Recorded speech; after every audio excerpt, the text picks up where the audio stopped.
કંટુભાઈ. જય માં દાદા, જય કોળી સમાજ.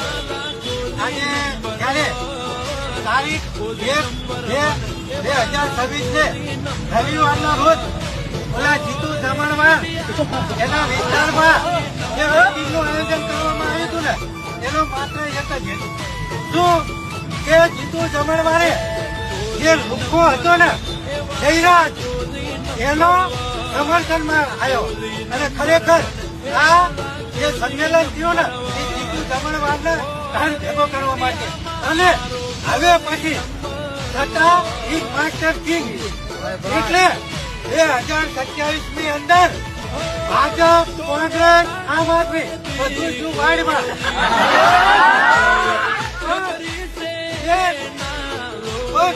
કોળી સમાજને સમાજને સીએમ બનાવશે ને એની સાથે સમસ્ત કોળી સમાજ હશે.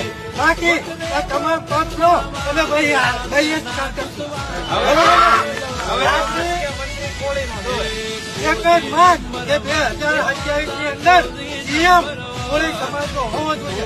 આપણે ન્યાય માટે સતત 20 દિવસથી મહેનત કરીએ છીએ, પરંતુ ખરેખર જો આ વચ્ચે આપણો સીએમ હોય તો આપણે 20 દિવસ સુધી મહેનત કરવી પડે ના કરવી પડે. એટલે હું કહું છું કે જે સરકાર આપણો મુખ્યમંત્રી બનાવે ને એ સરકાર સાથે સમસ્ત કોળી અને ઠાકોર સમાજ હશે. જય જય માં કાકા.